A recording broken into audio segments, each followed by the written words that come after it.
Professora, primeiramente, eu queria agradecer pela oportunidade de estar aqui nessa mentoria, né? É uma satisfação imensa, me sinto muito lisonjeado em estar podendo estar aprendendo mais, ainda mais com uma pessoa do seu nível, entendeu? Só tenho a agradecer mesmo. Bom, Eu que agradeço. eu sou Zaísto Feitosa, tenho 41 anos, moro aqui na cidade de Imperatriz, no estado do Maranhão. E, professora, eu trabalhava numa empresa em São Luís do Maranhão, uma construtora. Essa construtora,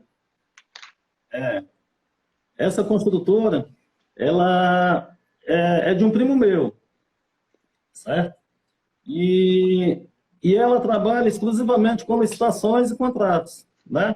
No âmbito municipal e federal. Mas a minha função lá era a parte de execução. A empresa ganhava a licitação e quando ganhava, aí que eu entrava em ação, né? A parte mesmo de execução, desde o início da obra, mobilização do canteiro de obra, a parte logística, contratação dos operários, que a gente sempre terceirizava, entendeu? Então, essa parte toda ficava sob minha responsabilidade. Às vezes, eu ia ao certame, né? A licitação. Porém, o que acontecia? Eu ficava perdido mais do que segue em tiroteio, sem entender nada, entendeu? Imagino. E eu lembro que a primeira vez que eu fui numa licitação com meu primo, eu fiquei muito impressionado pela capacidade que ele tinha de eliminar os concorrentes, entendeu? Então, ele é muito capacitado, né? Então, ele eliminava, era igual um rolo compressor. E aquilo me chamou muita atenção. Embora eu não entendesse nada, mas foi uma experiência bacana. E foi quando eu comecei a pesquisar sobre licitações, né? No primeiro momento foi só curiosidade, né? Porque eu ia para o certame com ele e como cidadão, né? Eu não tinha voz, quem credenciava era ele. E eu ficava só... eles na linguagem, né, popular da licitação e eu sem entender nada. Aí eu disse, não, eu tenho que buscar conhecimento, eu tenho que me aprofundar. E foi quando eu fiz uma pesquisa no Google e eu encontrei a senhora. E aí eu segui no Instagram e o engraçado é que quando eu comecei a lhe seguir, foi uma coincidência de estar abertas as inscrições do curso da Semana do Analista Master, de licitação, né? Aquele mini curso. E aquele mini curso, professora, ele foi tão importante para mim, entendeu? Que me deu outra visão, entendeu? Do que era uma licitação, entendeu? Então foi muito importante aquela Semana do Analista, porque com aquela Semana do Analista me fez eu fiquei com um desejo de aprender mais sobre licitação, embora não era a minha função, mas eu quis buscar esse conhecimento. Então, eu não pensei duas vezes, comprei o curso completo, 5 em 1, né? O curso completo de analista de licitação, comprei e fui estudar, né? E foi um divisor de água na minha vida, professora, porque por conta desse curso, eu tive que tomar uma decisão muito importante na minha vida e na vida da minha família, porque nós somos de Imperatriz, mas como a construtora é de São Luís, a gente teve que se mudar para lá. E no ano passado, veio o início da pandemia e tudo ficou difícil, né? E minha esposa contraiu o Covid e ela ficou bem mal. E aí ela ficou com um desejo imenso de retornar para a Imperatriz. Mas como que a gente retornava? Desempregado, entendeu? Então não tinha como. Eu falei, minha filha, se acalme, entendeu? Eu vou me dedicar aqui ao curso e eu tenho certeza que esse curso é que vai fazer com que a gente volte para a nossa cidade. E não deu outra, entendeu? eu fui estudando, estudando, estudando, ganhando confiança, e graças ao Viana e Consultores e a senhora, a gente pôde retornar para a Imperatriz, entendeu? Então, Olha só. porque eu já tinha um caminho, um direcionamento, entendeu? Eu não podia retornar sem um direcionamento. E facilitou mais, porque uma ex-patroa da minha esposa ficou sabendo que nós tínhamos o desejo de retornar. Aí o que foi que ela fez? Ela estendeu o convite e disse que cobria a proposta que ela estava recebendo se caso a gente retornasse para a Imperatriz. Aí eu disse, fechou, vamos retornar. Você já está com seu emprego de volta, eu vou seguir na carreira do analista de licitação e vamos retornando, vamos pedir a demissão. Ela também trabalhava na mesma empresa. Então, nós dois chegamos lá, pedimos demissão e retornamos para a Imperatriz. Hoje nós estamos em Imperatriz. Eu já dei início, né, ao processo de abertura da empresa. Então, nós estamos abrindo uma empresa porque eu quero conciliar. Eu quero fazer as duas coisas, ser um analista de licitação e, paralelo, eu quero iniciar com as cotações, né? As cotações, porque são compras de pequenos valores e eu acho que é o caminho, entendeu? Para quem ainda não tem um capital de giro para estar participando dos pregões. Mas os meus clientes, eu vou participar de pregões, entendeu, professor? Então, muito obrigado aí pela oportunidade. E a gente ficou muito feliz, entendeu? Porque o curso é maravilhoso. Entendeu? Hoje eu me sinto preparado, embora eu ainda não participei de nenhum certame, nenhuma licitação, mas hoje eu me sinto preparado a encarar esse mercado fantástico que é o mundo das licitações.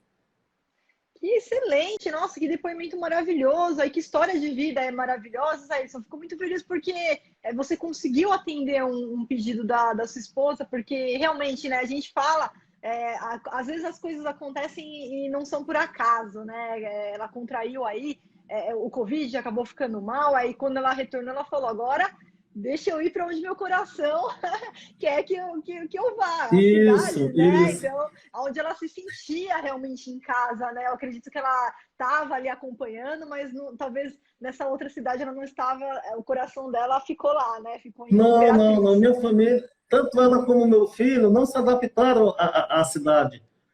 E eu também já estava cansado, professora, porque eram muitas viagens, entendeu? A gente tinha vários municípios que a gente atendia, então eu tinha que estar rodando em todas as obras, né? Porque eu era responsável por todas as obras. Então eu passava muito tempo fora de casa. E com isso eu ficava muito ausente de casa. E também a minha vida sempre foi trabalhando viajando. Então, metade da minha vida eu trabalhei viajando. Então, quando eu fiz o curso e eu vi a oportunidade de poder trabalhar de casa, próximo da família, eu não pensei duas vezes. Eu entrei de cabeça e estou aqui, estou motivado e em breve estarei divulgando aí meus resultados. Excelente, Isaías. Olha, parabéns, viu? Parabéns. Já é uma conquista, porque ó, eu te falo, trabalhar de casa e trabalhar com a família, perto da sua família, não há preço que pague, não há preço que pague, né? Não existe nada nessa vida assim, você poder ficar com seu filho aí, poder ficar perto da sua esposa, né? Como você disse, eu viajava muito, me sentia ausente, então é diferente, né? A parte da execução e da carreira mesmo do analista, né? Que tem a participação, porque tudo contribuiu para que a gente pudesse trabalhar de casa e de uma forma, Zaírcio, que não volta mais, né? Em 2018, 99% das licitações do governo federal elas já eram eletrônicas, né? Mas ainda a gente tinha aquela questão do estado, do município, que estava meio jogado, mas agora não. Quando veio, né, a pandemia, os governos, mesmo municipais, estaduais, eles tiveram que se adequar para essa tecnologia, porque não tinha mais a licitação presencial, não tinha mais como fazer aquele encontro. Então, acabou que veio para a parte de licitação, para o analista, né? Apesar dessa doença ser terrível, não preciso nem falar nada disso, mas para a carreira do analista foi um divisor de água para a gente vir para a tecnologia mesmo, para vir para as licitações eletrônicas e dar oportunidades para como você aí, a sua jornada de vida aí, você conseguir trabalhar de casa e estabelecer a sua carreira trabalhando da sua casa, né, pela internet, com o seu conhecimento. Então, estou muito feliz aí com a sua história.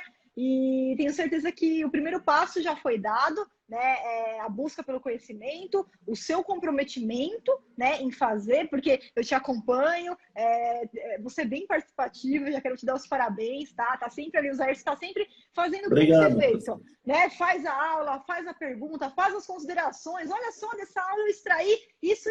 Ele coloca lá na comunidade, o pessoal comenta embaixo dos comunicados dele. Então, o Zairson é um exemplo realmente do analista Master Tubarão ali, participativo, mão na massa, colocando, se dedicando.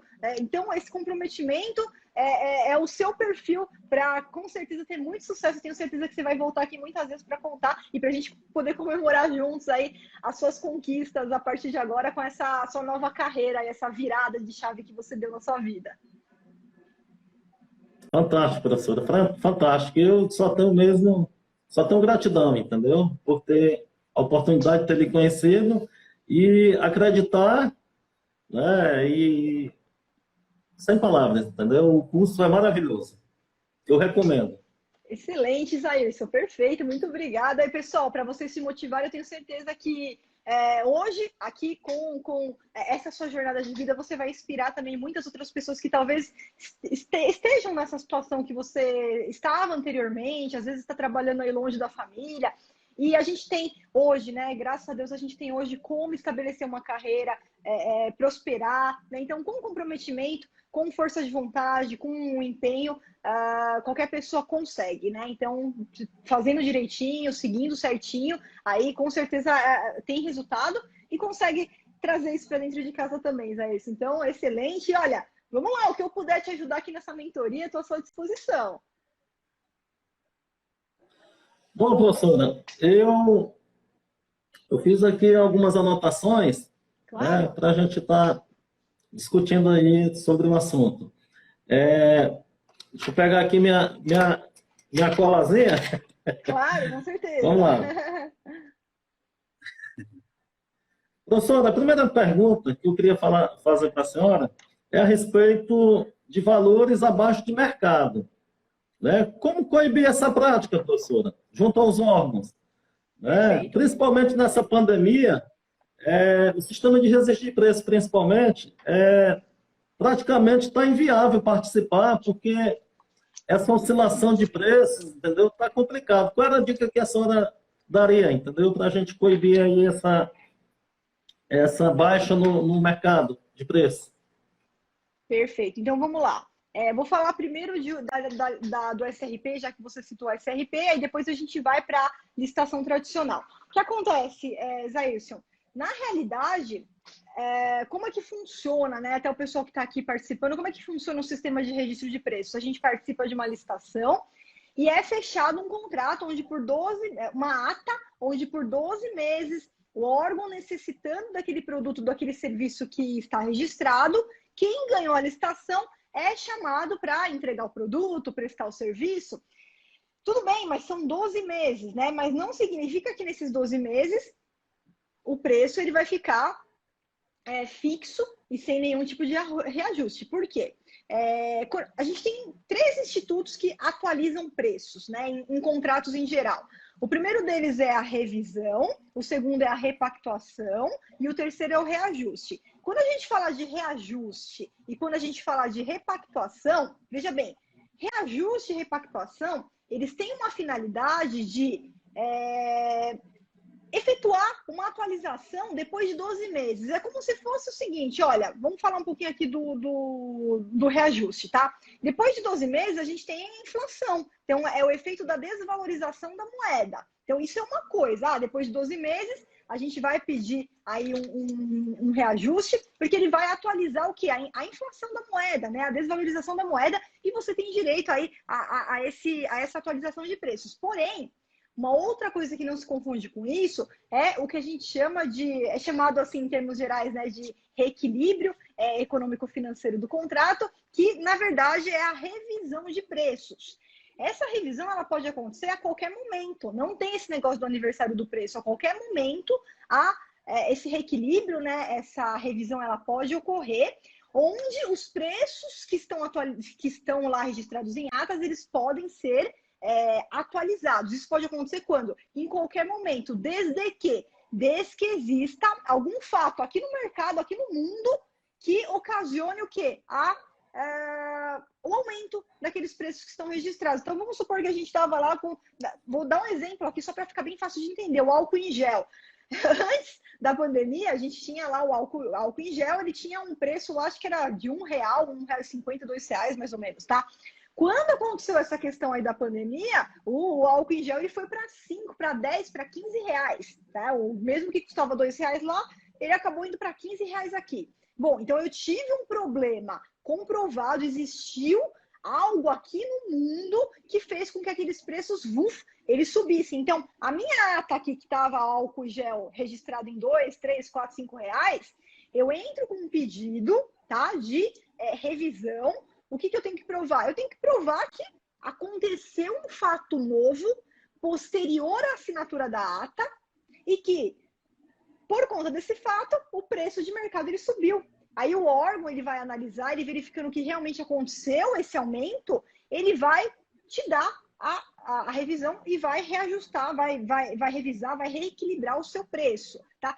Se ele entender, de repente não entra num acordo com você, não há uma negociação aí no valor, mas houve realmente esse fato superveniente, ele pode simplesmente te liberar daquele compromisso sem aplicação de nenhuma penalidade, né? Então, o que acontece, Zailson, eu não estou falando que é você que faz isso de forma nenhuma, mas estou falando de pessoas, às vezes, despreparadas e até de má fé, que elas fazem o seguinte, vou te explicar. Elas vão para a licitação, aí elas jogam um preço lá embaixo, tá? Aí elas jogam um preço lá embaixo. Aí elas ganham a licitação com um preço lá embaixo.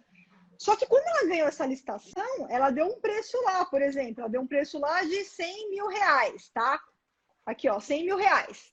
Só que esses 100 mil reais, ela tem detalhado o que está nisso aqui, qual que é o custo do produto, qual que é o frete que ela estava previsto, quais são os tributos que ela paga, que nem um empresário normal. Aí, no dia seguinte da licitação, ela vem com um pedido de reequilíbrio, alegando que não houve nada de novo, não mudou nada. Então, muitas empresas que utilizam isso de má fé, dessa forma que eu estou te falando, elas não vão receber, elas não vão ter direito ao reequilíbrio, tá? Por quê? Porque você tem que mostrar o antes, o momento da licitação, ó, eu estava cobrando 100 mil, mas está aqui. Agora, vou pedir a atualização? Tá, então você tem que mostrar que alguma coisa aconteceu no mercado que fez os preços subirem, tá? Então, qual que é a dica? Primeiro, quando você vai participar da licitação por SRP, você tem que fazer o cálculo do seu preço, a gente chama de ordinário e extraordinário. Dentro do ordinário, você tem uma noção do quanto que aquilo lá, nos próximos meses, qual que é a média que aquilo lá vai subir. Então, você já tem que calcular isso no seu preço quando você vai participar da licitação. Isso é muito importante, tá? Agora, o risco extraordinário, você não leva isso nas suas costas. Amanhã a gente está com um contrato de fornecimento de combustível. Amanhã acontece alguma coisa com o petróleo, sobe 500% o valor. Você não vai levar isso nas suas costas. Você vai comprovar, ó, tá aqui, ó, houve aumento, a gente vai lá, coloca a prova, traz, houve esse fato, meu preço era esse, com o aumento desse insumo impactando diretamente no meu contrato, o meu valor vai para esse aqui. Ela vai analisar, se você tiver razão, se for verdade o que você está falando, você vai receber esse reequilíbrio. Se for má fé, que nem muita gente faz com má fé, afunda o preço para ganhar e depois vem tentar pedir, aí não tem direito. Então, fazendo certinho, Zairson, fazendo com idoneidade, com honestidade, tá? Isso aí vai ser avaliado e o seu preço vai ser atualizado, tá? Até tem aí uma corrente que fala que na ata de registro de preços ela não atualiza, mas ela atualiza direto no contrato, tanto faz. Você vai entrar com o pedido do mesmo jeito e ela vai conceder esse reequilíbrio. Se não houver uma negociação ali no preço, ela vai te liberar do compromisso, vai fazer uma nova licitação e você pode até participar da nova licitação sem problema nenhum. Correto, entendi. Ficou mais claro? Entendi, professor. Ficou claro. Perfeito. Então, era essa a sua dúvida, Zair? Você tinha mais alguma em relação a essa primeira? Não, era isso mesmo. Era isso. Era Tá. esse reequilíbrio aí mesmo, tá? Perfeito. Em relação a testar de capacidade técnica, professora. Uhum. Pedir quantitativo mínimo, por exemplo, 50%. Ao solicitar, não se enquadra em capacidade financeira? Não seria viável melhor pedir uma amostra, como a senhora sempre fala, do que Perfeito. pedir um quantitativo de 50%? Perfeito, Zair. Vamos lá. O que Então, acontece é o... Uhum. Oi? sim, sim. Cortou aqui para mim? Pode prosseguir. Pode Não, pode prosseguir. continuar. Tinha cortado para mim. Eu acho que você pode finalizar, Zair, sua pergunta. Não. Pode continuar o seu raciocínio. Ah, perfeito. Então vamos lá, Zairson. Então vamos lá. Quantitativo mínimo em atestado de capacidade técnica. Como é que funciona? Existe, então, por orientações que começou lá no âmbito da construção mesmo, você viu que você trabalhava aí, e que o Tribunal de Contas da União ele acabou consolidando isso daí, os outros órgãos de controle também, no seguinte sentido, olha, até 50% é viável que a gente exija daquele futuro licitante um atestado que ele comprove que até 50% ele já prestou anteriormente. Por que isso? Bom, isso daí, na verdade, ele é muito utilizado no caso de obras e no caso de serviço, tá? O que eu sempre falo é o seguinte, no caso de compras, né, apesar de, para a Flávia, aqui, ó, para a Flávia não faz muito sentido a gente exigir atestado de capacidade técnica para compra, porque, ó, eu vou comprar aqui, sei lá, aqui, ó, vou comprar móveis, né, mobiliário, vou comprar cadeira, vou comprar mesa, aí eu vou comprar 50 cadeiras, vou comprar 50 mesas, vou comprar mais 50 desses armários aqui, aí você tem que comprovar que você já entregou 25 de cada um, né? Na verdade, a questão do fornecimento não tem muito sentido pedir realmente o atestado. Ah, eu vou comprar caneta, vou comprar aqui 10 mil unidades de caneta, você tem que comprovar que você já forneceu 50 mil unidades de caneta. Não faz muito sentido, então eu concordo completamente com você para compras, né? O problema, Zair, é que como ainda lá na lei existe essa possibilidade, né? Quando um órgão pede atestado para fornecimento, a gente pode tentar fazer a impugnação, mas é uma impugnação que a gente não tem assim, ó, 100% de certeza que a gente vai ganhar essa daí, porque ele também tem corrente do lado dele. Se ele decidir continuar pedindo o atestado, ele tem o respaldo para isso, né? A lei permite que você peça atestado mesmo para compras. Agora, no caso de serviço, já se torna um pouquinho mais importante o atestado. Ah, eu vou contratar aqui a Flávia para fazer uma consultoria. Tá bom, essa consultoria ela vai ter 20 mil horas de trabalho. Então, eu quero que a Flávia comprove que ela já fez a consultoria de 10 mil horas, pelo menos, né? Então, esse 50%, que é um limite, assim, razoável, o Tribunal de Contas ele trouxe isso foi realmente consolidado, todo mundo utiliza esse limite de 50% praticamente, no sentido de que eu não posso exigir que você já tenha realizado igual, idêntico ao que eu vou comprar, ao que eu vou contratar. 100%, não. Mas 50% está razoável, 50% está excelente. Então quer dizer que você já tem experiência naquilo que você fez. Aí o que você vai fazer, Zairson? O que você vai fazer? Se você vai abrir a sua empresa agora, a sua empresa é nova, você ainda não tem esses atestados, você tem 3 coisas que você pode fazer. Primeiro, não são todos os editais que pedem atestados, principalmente quando a gente estiver falando de compra, não são todos os editais que pedem, tá? Você pode buscar por editais que não pedem atestados. As cotações, tá? Dificilmente, acho que uma vez eu tive um relato aqui de alguém que escreveu que viu uma cotação pedindo atestado, eu nem sei se isso é verdade, eu nunca me deparei com cotação pedindo atestado, tá? Geralmente é uma coisa que É por isso que eu vou... Oi? É por isso que eu vou começar pelas cotações, entendeu, professora? Por isso que eu vou iniciar com as cotações, justamente para mim pegar essa gordura, entendeu? Isso, porque aí, o que você faz, Ayrton? Você participou, aí você entregou, já pede o seu atestado. Você vai fazendo uma pastinha. Nessa pastinha é importante, Ayrton, você montar ela da seguinte forma. Vai montando uma pasta mesmo. Eu tenho lá na minha empresa, eu tenho uma pasta física e eu tenho uma pasta no meu computador, onde eu vou digitalizando todos esses documentos, eu deixo numa pastinha ali com o atestado E a nota fiscal, que a gente emite a nota fiscal, e sempre que possível, também, se tiver um contrato, não são todos que têm contrato. Por exemplo, a cotação dificilmente vai ter um contrato, porque a nota de empenho ela é um substitutivo do contrato. Mas quando tiver contrato, você põe também. Então, você vai pegando uma pasta, cada divisão dessa pasta você coloca atestado, nota, e se tiver o contrato, põe junto. Por quê? Porque o atestado é o documento que você vai apresentar se for pedido no edital. Mas se surgir alguma dúvida daquele documento, pode ser que em diligência eles peçam, né, a cópia da nota ou do contrato e você já tem tudo organizadinho, digitalizado, tudo ali no seu computador, na sua mão. Faz um arquivo, faz uma pasta no computador, deixa isso daí tudo organizado certinho. Mas, além das cotações, você pode também, Zairson, vender também para iniciativa privada, para empresas privadas. Para quê? Só para, nesse primeiro momento, só para você ir conseguindo seus atestados. Então, de repente, você pega um cliente privado aí que vai querer também o objeto que você vai vender, também vende para ele, pega atestado. É importante que o atestado particular, de empresa particular, pede para reconhecer firma, é importante quando for particular emitindo. Essa dica é importante porque a gente sabe que às vezes tem atestado que é falso, então a firma reconhecida já vai trazer aí uma importância, vai estar na frente já, caso isso seja exigido, né? E vai montando uma pasta para quê? Porque aí depois você já vai ter esse material, é normal isso no começo, e aí você vai conseguir participar também daquelas licitações que vão te pedir um atestado no futuro, tá? Então, a saída é, busca por editais que ainda não pedem atestados, vai para a cotação e também fornecer para a empresa privada até que você consiga esses atestados. Assim que você começar a conseguir, você já pode partir para a participação das licitações oficiais que solicitam atestados também. Perfeito, perfeito, professora, perfeito. Em relação à habilitação, eu gostaria, professora, que a senhora explicasse um pouco como funciona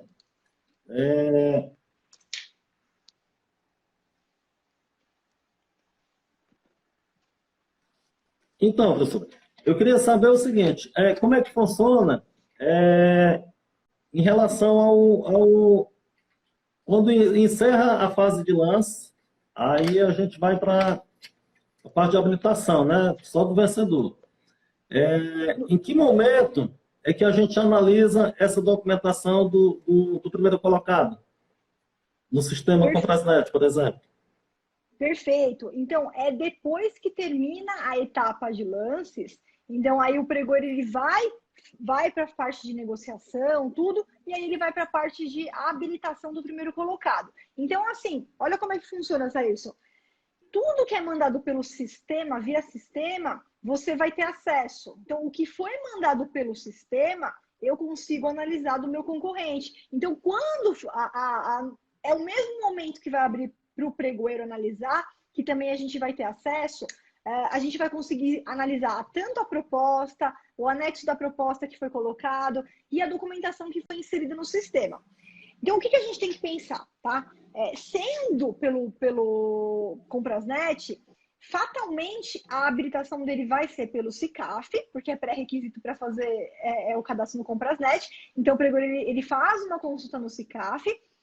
Você consegue ali fazer uma consulta também pública, que nem eu ensino lá no módulo 8, para dar uma olhadinha se tem alguma coisa ali no CRC, pelo menos, alguma pendência ali. Você consegue também dar uma analisada ali nos cadastros de penalidades que a gente descobriu. Por quê? Porque assim que acabar a etapa de lances, você já vai saber quem foi que competiu contra você.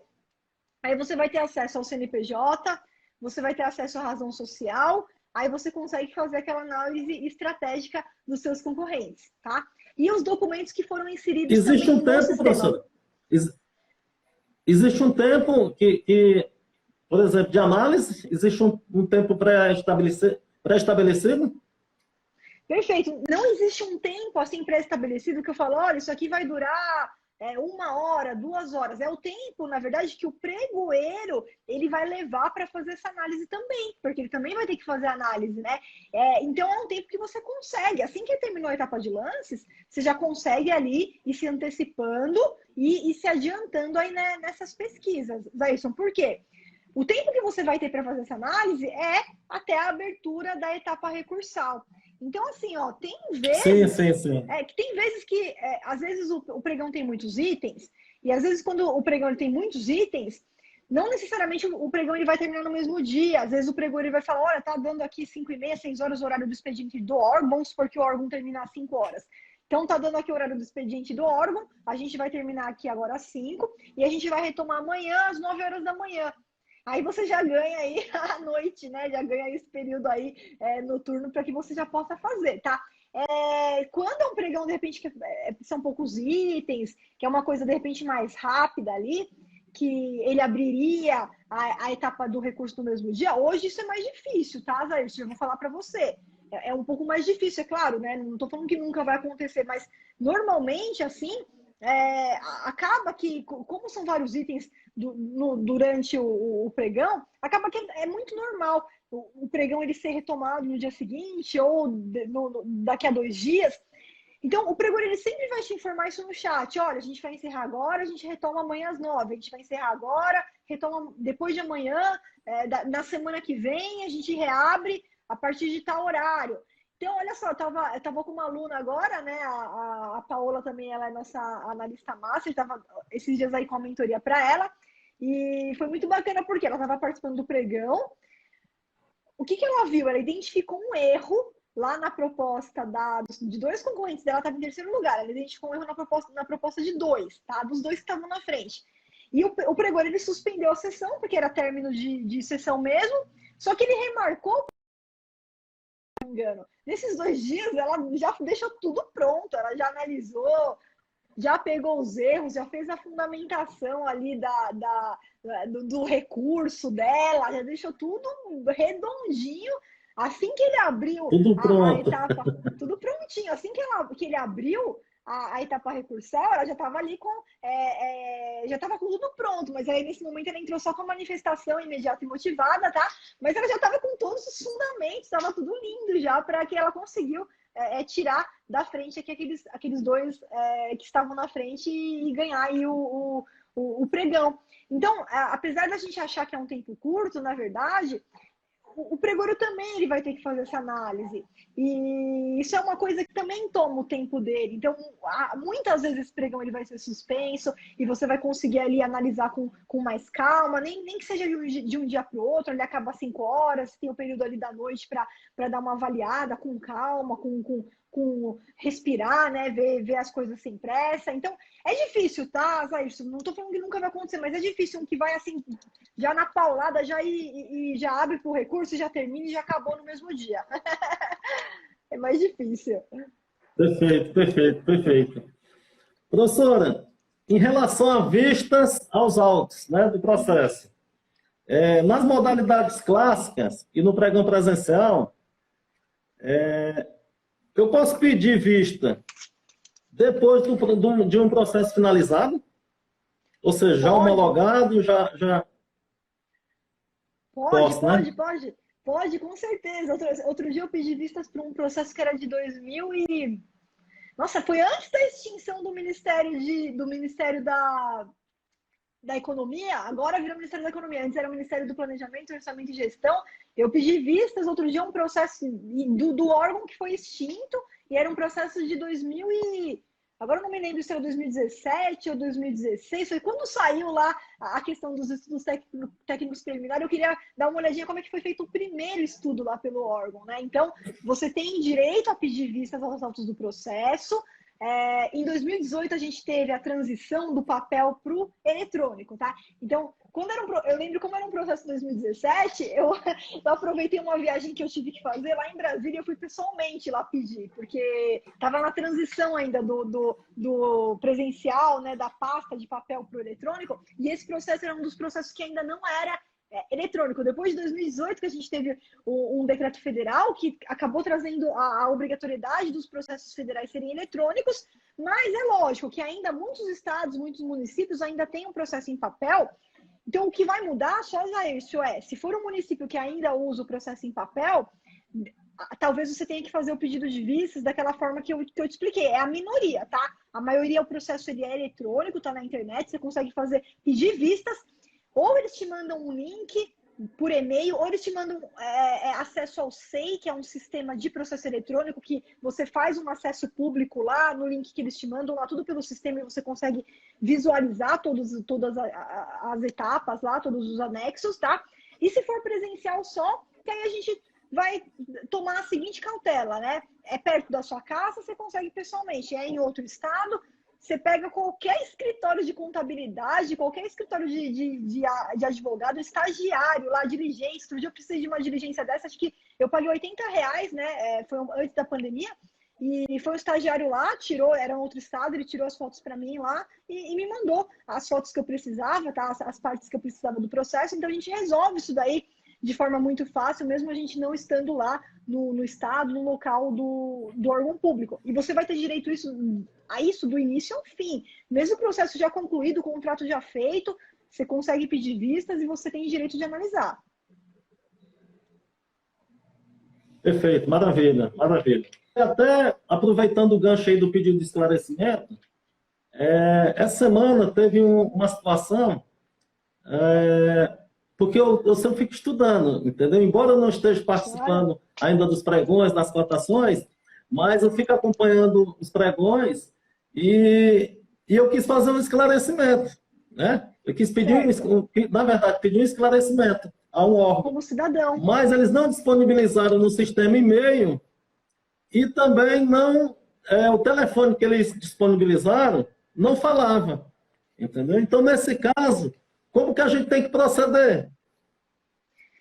Onde que era? Deixa eu só entender melhor, Zé. Era uma licitação? Qual que era a modalidade? Era o IFMA de... Como? A modalidade era pregão eletrônico? Era pregão eletrônico. Aí eu estava com uma dúvida lá e eu ia pedir um esclarecimento sobre o fato lá. Mas no sistema do Comprasnet não estava, o órgão não disponibilizou o e-mail, ele disponibilizou um telefone, mas esse telefone não funcionava. Tá, E era aí pelo Comprasnet, né? O pregão ele ia ocorrer pelo Comprasnet. Tá. Bom, se o pregão vai ocorrer pelo Comprasnet, Zé, é um erro absurdo do órgão não disponibilizar um e-mail para pedido de esclarecimento ou impugnação. Você deu uma olhadinha totalmente no edital inteiro, porque muitas vezes o e-mail, às vezes, ele vai lá no final. Então, às vezes a gente tem a parte de impugnação, a gente tem a parte de pedir esclarecimento. Só que daí eles colocam o e-mail assim, ó, lá, disposições finais. Lá no final do edital tem lá, olha, para não sei o que lá, tá aqui o contato institucional. Isso acontece muitas vezes. Só que agora que eu lembrei, professora, qual era o esclarecimento que eu ia pedir? Era porque que não estava, o edital não estava baixando no Comprasnet. Entendeu? E eu ia pedir esse esclarecimento, o motivo, entendeu? E também por que eles não... o telefone não estava funcionando. Era esse o esclarecimento que eu ia pedir. Por que o telefone não estava funcionando e por que o edital não estava conseguindo baixar, entendeu? E aí eu não tinha um e-mail e fiquei com a mão atada. Então, Zairson, você chegou Só que eu não ia participar, eu só queria... eu só queria estudar, treinar. eu só queria baixar o edital, para me estudar o edital daquele órgão, entendeu? Porque eu achei interessante a licitação. Perfeito, porque aí, Zé, a gente tem duas saídas, tá? Primeiro, a primeira dica que eu te dou, muitas vezes, tanto o e-mail quanto talvez o telefone, eles podem estar em outras partes do edital. Então, como eu disse para você, às vezes você leu lá na parte de impugnação, e lá na impugnação só tem as regras de como que você, prazos e tudo mais. Mas muitas vezes o e-mail, ele pode estar no final do edital, você vai lá para o finalzinho do edital, às vezes tem um e-mail lá no finalzinho do edital, às vezes está localizado em outra parte do edital, por isso que é bom a gente dar uma olhada certinha. Não localizou? Entra no site do órgão. Qual órgão que era? Você se lembra o nome? Não, é melhor não falar. O IFMA, a Universidade. É a Universidade Federal do Maranhão. Eu esqueci que a gente estava na live ao vivo. Então, aí o que você faz? Você entra... às vezes acontece. Você entra no site da própria universidade, Fabiano, entra no site da própria universidade, tá? Por quê? Às vezes foi um equívoco do órgão, mas veja, é um equívoco grosseiro, realmente grosseiro, porque não pode, quando a gente vai liberar para fazer impugnação, para fazer pedido de esclarecimento, e é um pregão que acontece pelo Comprasnet, o edital tem que estar no Comprasnet e tem que ter um e-mail, obrigatoriamente tem que ter um e-mail institucional. Não encontrou? Entra no site da instituição. Então, lá no site da instituição, com certeza, de repente, você vai ter acesso a outros telefones que você liga e pede para falar com o setor de compras, licitações. Eles vão te passar um outro número, um outro ramal, um outro horário que você possa ligar para um outro setor, que pode ter acontecido de ter dado problema ali no número que estava disposto no edital. Você também consegue, muitas vezes, o acesso aos e-mails. Como? Às vezes até fazendo download de outros editais, né? Outros editais que estão ali no site. Tem sempre uma aba licitações, que geralmente eles colocam os editais da universidade, lá do local, tá? Então... Boa dica, gostei. E direto para o site, né? Isso é importante. E já avisá-los também, porque, na verdade, Isaías, se você avisando o órgão, você está fazendo uma ajuda para ele. Porque, olha, o fato de não ter esse e-mail... ele vai inviabilizar, né, muitos licitantes que gostariam de entrar com essa impugnação, com esse pedido, e tem que ser uma coisa que precisa ser corrigida o mais rápido possível. Então, você está até auxiliando. Então, eu entraria no site da universidade, ligaria para o número geral, lá, secretaria geral, e pediria para falar com o setor de compras, e já passaria essa informação. Não precisa nem necessariamente ser pregoeiro. Às vezes é o pregoeiro que está lá no departamento, ele atende, mas qualquer pessoa ali da equipe de apoio, ou até da própria comissão de licitação, eles trabalham juntos ali e eles conseguem trazer essa possibilidade. Porque, olha, ninguém está imune a erro, né? O que eu sempre falo, por que o edital tem tanto erro? Ninguém está imune, né, a tanto erro. Às vezes, quem foi fazer lá no recorte colhe, às vezes estava cansado no momento que foi fazer ali e acabou passando batido, e aí eles vão corrigir o mais rápido possível. Perfeito, perfeito, perfeito. Inclusive, essa dica eu gostei, né? Porque agora, quando ocorrer essa situação, eu vou correr no site, ou até mesmo vou fazer aquela consulta lá no Comprasnet, nas atas anteriores daquele órgão, que com certeza vai ter. Isso, exatamente. Vai ter, de repente, um edital, você pega pelo número da UASG, né? Tem o número da UASG, como se fosse o RG lá do órgão. Você jogando lá o número da UASG, você já fatalmente ia ter acesso aos editais anteriores. Aí daí você pode pegar até o mais recente, que provavelmente ia ter lá um e-mail ou um telefone, e você já traria para eles essas irregularidades que você encontrou aí. Não, verdade. Excelente, professora. Professora, eram essas dúvidas que eu tinha, mas foi bem esclarecido, bem respondido. E, mais uma vez, muito obrigado. Zairson, eu que agradeço. Muito obrigada mesmo aí pela sua participação.